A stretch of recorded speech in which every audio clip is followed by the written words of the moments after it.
Hi everyone, welcome to the channel. और guys, आज की इस वीडियो में मैं आपको आप लोगों की तरफ से एक बहुत ही कॉमन क्वेरी आया है, उसका आंसर इस वीडियो में देने वाला हूँ कि जब आप बेंच पे होते हो तो आपको कौन सा टेक्नोलॉजी सीखना चाहिए।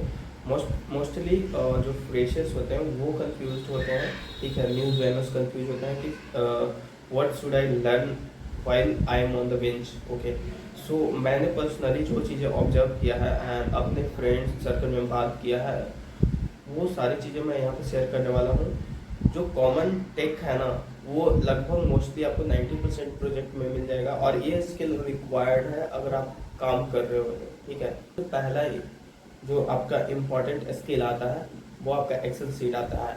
ये किसी पर्टिकुलर प्रोजेक्ट में रिक्वायरमेंट नहीं होता, बट ये आपके काम को आसान बना देता है। लेट सपोज मैं अपना एक एग्जांपल पर्सनली देता हूँ। मेरे को क्या करना था, एक सिनारियो में बताता हूँ। मेरे को लगभग 3000 टेबल्स, ओके, 3000 कॉलम्स को, सॉरी नॉट रो को अपडेट करना था। ओके, अब जस्ट थिंक अबाउट इट कि गाइस, अगर 3000 रो को वन बाई वन करके मैं अगर क्वेरी लिखता, so it is going to be very difficult. तो अगर आप एक्सेल का नॉलेज है आपको, तो आप उस एक्सेल को आप एक क्वेरी लिख के आप एक्सेल शीट में क्या कर सकते हो, 300 क्वेरी आप बहुत ही इजीली बना सकते हो, ठीक है, with in 2 minute. Okay, 3000 query, और जस्ट आपको वहाँ से कॉपी कर लेना है। कॉपी करके आपको पेस्ट कर देना है अपने जो भी आप डेटाबेस यूज कर रहे हो वहाँ पे एडिटर पे, एंड आप रन कर दो क्वेरी। 3000 क्वेरी नॉर्मली वो चल जाएगा, अपडेट हो जाएगा। सो ये आपके काम को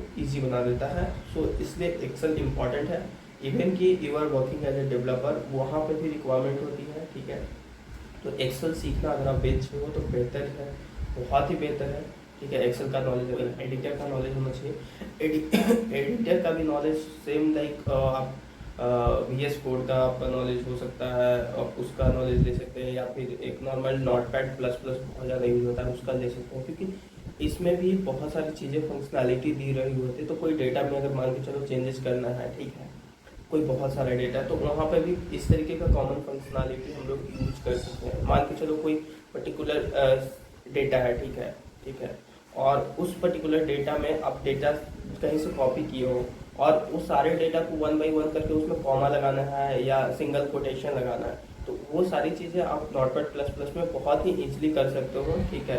कुछ एक्स्ट्रा चीज़ें सेट करनी पड़ती है, ठीक है। अगर वो चीज़ आपको नॉलेज है तो आप इजीली सेट कर लोगे।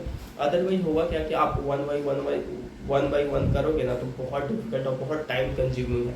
तो ये सारी चीज़ें आपको टास्क को ईजी बना देगा। एंड थर्ड जो मोस्ट इम्पॉर्टेंट चीज़ है वो आपका डेटा है, ठीक है।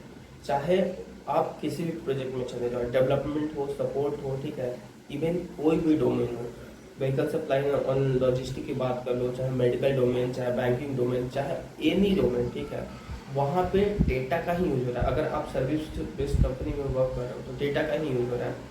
तो आप सपोर्ट पे वर्क करो या किसी चीज़ पे वर्क करो, तो मोस्ट प्रोबेबली चांसेस है कि यार आपको डेटा पे काम करना है, तो आपको एक डेटाबेस का नॉलेज होना मस्ट है, ठीक है, जिसमें आपको 90% जो आपको डेटाबेस मिलेगा, ठीक है, कंपनीज में, इंटरप्राइज में, वो आपको ऑरेकल ही मिलता है। तो आई वुड रिकमेंड कि अगर आप ऑरेकल सीख लेते हो अच्छे से, ठीक है, तो आप जो आने वाले समय में जो काम करने वाले हो, जिस भी प्रोजेक्ट में जाने वाले हो, वो आपका काम ईजी हो जाएगा। That's it. ओके, तो डेटाबेस इज़ वेरी इंपॉर्टेंट। उसके अलावा गाइस, बहुत लोग programming and all obviously programming में इंटरेस्टेड रहते हैं और प्रोग्रामिंग सीखना चाहते हैं।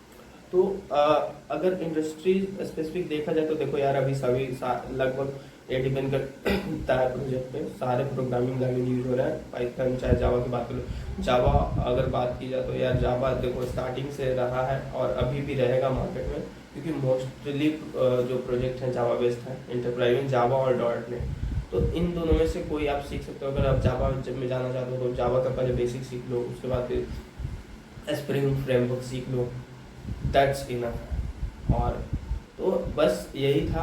बहुत लोग कंफ्यूज रहते थे यार, करें तो करें क्या, क्या सीखें, ठीक है। तो होप सो ये वीडियो से हेल्प हो रहा।